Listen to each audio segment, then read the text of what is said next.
Tiếp nối nội dung video phần trước, chúng ta đã biết chỉ huy chiến dịch tấn công của Nhật, Đô đốc Nagumo đang đứng trước quyết định khó khăn với hai sự lựa chọn.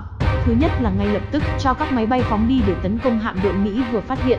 Thứ hai là chờ lực lượng máy bay trong lần tấn công Midway vừa rồi đang trên đường trở về hạm đội. Để hiểu rõ hơn về các vấn đề liên quan đến hoàn cảnh khó khăn này, hãy tìm hiểu cùng mình qua những kiến thức đã chắt lọc được. Và dĩ nhiên, đối với kênh Góc Lịch Sử, kiến thức lịch sử là không có chuyện chém gió, sáng tạo sử hay lật sử, mà là những kiến thức được tổng hợp từ nguồn tin cậy và phổ thông đối với xã hội hiện tại. Có bạn nào mới cập nhật được những thông tin mới được giải mật từ hồ sơ mật hoặc các thuyết âm mưu nào đó liên quan đến nội dung các video, các bạn hãy comment bên dưới để mọi người cùng tham khảo nhé. Quay trở lại với sự éo le của Đô đốc Nagumo đang gặp phải. Giả sử trường hợp nếu Nagumo lựa chọn tấn công ngay lập tức hạm đội Mỹ, thì chuyện gì sẽ xảy ra? Thứ nhất, về vấn đề trinh sát, chiếc máy bay trinh sát chỉ báo cáo về là phát hiện từ xa một lực lượng khoảng 10 tàu của Mỹ, chứ không chắc là có tàu sân bay hay không. Thứ hai, về vấn đề trang bị cho các máy bay, có một số lượng máy bay phóng lôi bị tháo ngư lôi để thay thế bằng bom. Nếu muốn tấn công ngay, thì chúng phải đi tấn công hạm đội Mỹ mà không được trang bị vũ khí thích hợp. Căn cứ vào các yếu tố trên thì sẽ thật là bất lợi nếu Đô đốc Nagumo ra lệnh cho tấn công thêm đợt mới ngay lập tức. Một vấn đề nghiêm trọng khác là thời gian. Nagumo chỉ có 15 phút để đưa ra quyết định. Tại sao lại chỉ có 15 phút? Hãy cùng xem thống kê sau. Thời điểm hiện tại là 7 giờ 45 phút. Các máy bay đi tấn công Midway sẽ trở về và sẽ chỉ đủ nhiên liệu bay trên không đến 9 giờ 15 phút.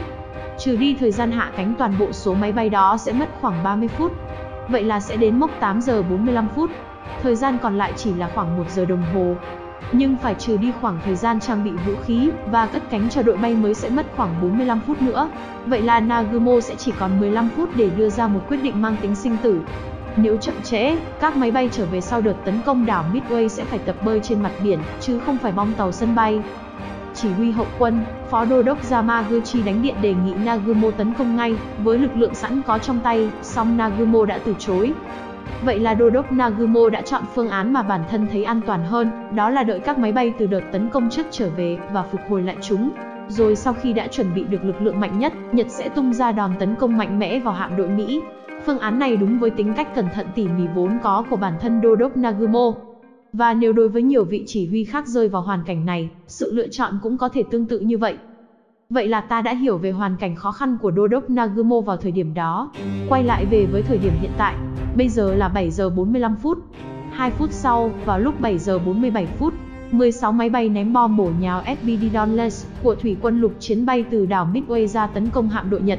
Dù là máy bay ném bom bổ nhào, song các phi công do còn non nớt kỹ thuật này, nên họ được lệnh đánh bom theo kiểu bay lướt. Họ xả súng tấn công tàu Hiryu.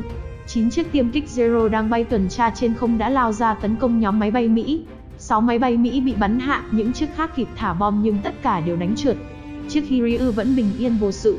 Một lúc sau, lúc 8 giờ 9 phút, từ độ cao 6.000m, 12 pháo đài bay B-17 đã dội bom xuống hạm đội Nhật.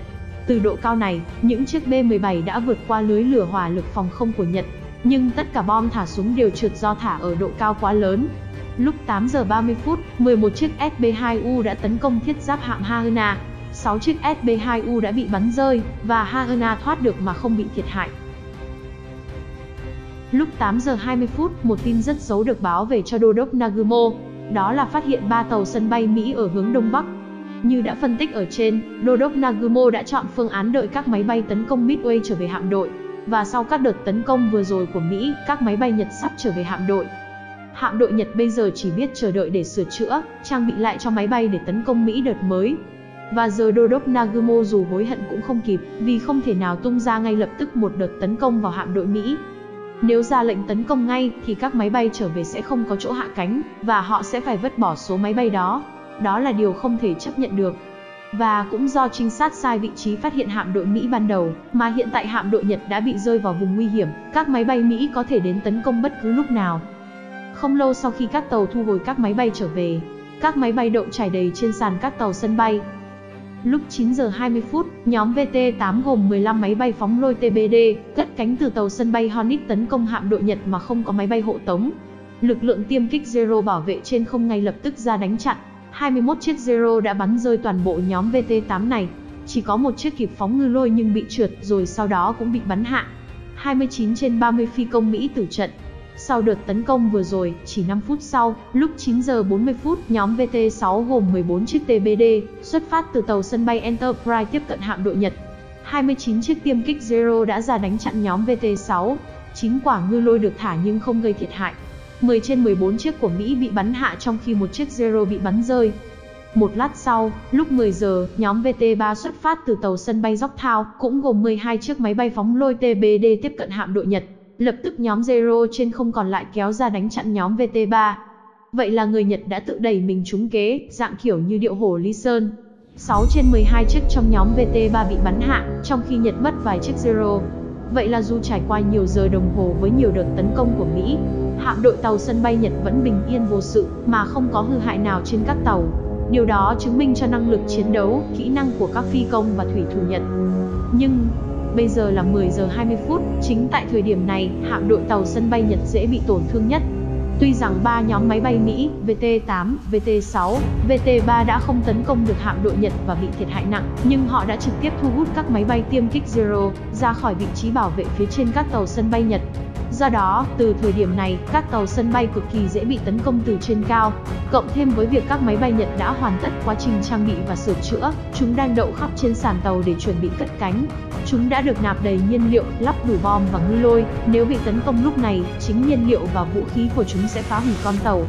Chỉ cần 15 phút nữa, tất cả các máy bay Nhật sẽ ở trên bầu trời để đấu lại hạm đội Mỹ. Nhưng như một định mệnh, chỉ 2 phút sau, lúc 10 giờ 22 phút, 2 đơn vị máy bay ném bom bổ nhào riêng rẽ đã tình cờ tiếp cận hạm đội Nhật theo hướng Đông Bắc và Tây Nam. Nhóm 1 là liên đội VB-6 gồm 31 máy bay ném bom bổ nhào SBD Dauntless, cất cánh từ tàu sân bay Enterprise.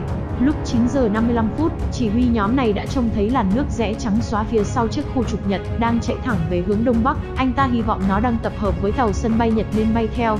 Họ tiếp tục giữ lộ trình trong 20 phút nữa, nhưng vẫn không tìm thấy gì. Nhiên liệu đang cạn dần đến mức nguy hiểm, nhưng họ vẫn quyết định tiếp tục bay thêm vài phút nữa. Và thật không uổng công, đúng lúc các máy bay Nhật chuẩn bị cất cánh, 31 máy bay ném bom bổ nhào SBD Dauntless xuất hiện từ hướng Tây Nam. Các máy bay tấn công của Nhật chất đầy vũ khí và xăng trên bom các tàu sân bay trở thành mục tiêu của các phi đội Mỹ. Và kết quả thì thật tàn khốc. Nhóm này đã tấn công Kaga và Akagi. 28 chiếc SBD bắt đầu tấn công Kaga, đánh trúng nó một quả bom 450 kg và ít nhất 3 quả bom 230 kg. Vào phút cuối cùng, một top 3 máy bay ném bom suy luận rằng Kaga đã bị hư hại nặng, đã tách khỏi đội hình và đồng loạt bổ nhào xuống Akagi. Lúc khoảng 10 giờ 26 phút, họ đánh trúng mục tiêu một quả bom 450 kg và suýt trúng 2 quả khác. Cả Akagi và Kaga bị trúng bom và bốc cháy dữ dội. Một lúc sau, phi đội 17 chiếc máy bay ném bom bổ nhào SBD Dauntless từ tàu Yorktown đã nhận ra khói bốc lên từ chân trời, nên đã bay theo hướng cột khói đó. Qua đám mây, họ trông thấy tàu Hiryu và Soryu, họ liền đẩy tốc độ bổ nhào xuống tấn công chiếc Soryu. Họ đã đánh trúng 3 quả bom vào chiếc Soryu, khiến nó bốc cháy dữ dội. Như vậy, trong khoảng 6 phút, 2 phi đội bổ nhào đã khiến cho 3 tàu sân bay Nhật bốc cháy và đang trên đường lặn xuống đáy biển. Akagi dù chỉ trúng một quả bom, nhưng nó đã được ném ở một vị trí rất chính xác chứa toàn bom và ngư lôi. Soryu trúng 3 quả, Kaga trúng 4 hay nhiều hơn.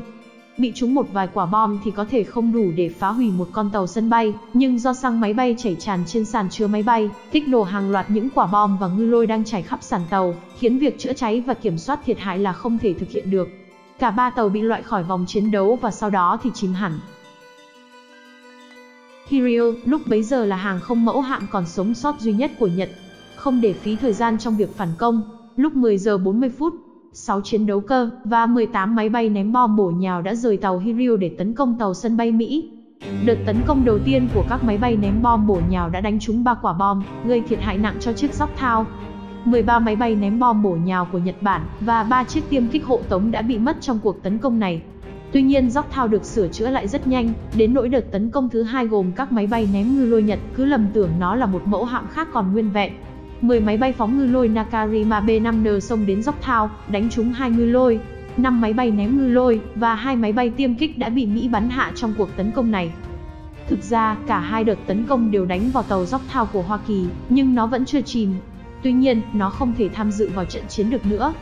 Yorktown sau cùng bị chìm vì trúng ngư lôi từ tàu ngầm Nhật trong lúc được cứu hộ vào ngày 7 tháng 6.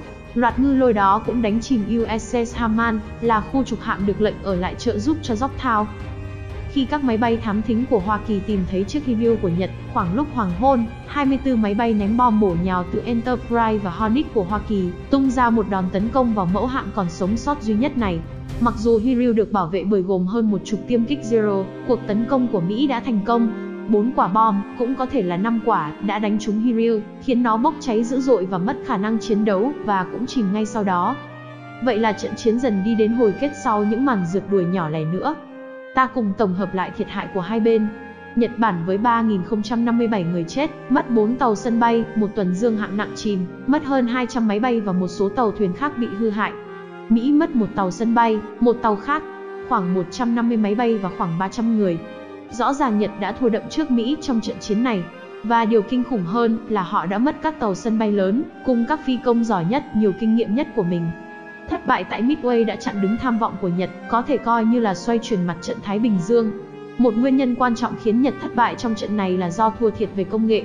Các tàu chiến Nhật khi đó còn chưa được trang bị radar, nên không phát hiện được máy bay Mỹ từ xa. Việc quan sát bằng ống nhòm chỉ có thể phát hiện máy bay địch ở cự ly 10 đến 20 km, lúc đó thì chỉ còn 2 phút để triển khai đánh chặn. Do vậy, khi bị máy bay Mỹ tấn công liên tiếp từ nhiều phía, hạm đội Nhật lâm vào thế bị động. Đến đợt tấn công thứ tư, thì chỉ huy Nhật đã không kịp điều động tiêm kích đánh chặn máy bay Mỹ, khiến 3 tàu sân bay Nhật bị tấn công dễ dàng do không có máy bay tiêm kích bảo vệ. Trong trận đánh nào, bên chiến thắng cũng cần có yếu tố may mắn. Ở Midway, yếu tố này đã giúp Mỹ chống lại người Nhật.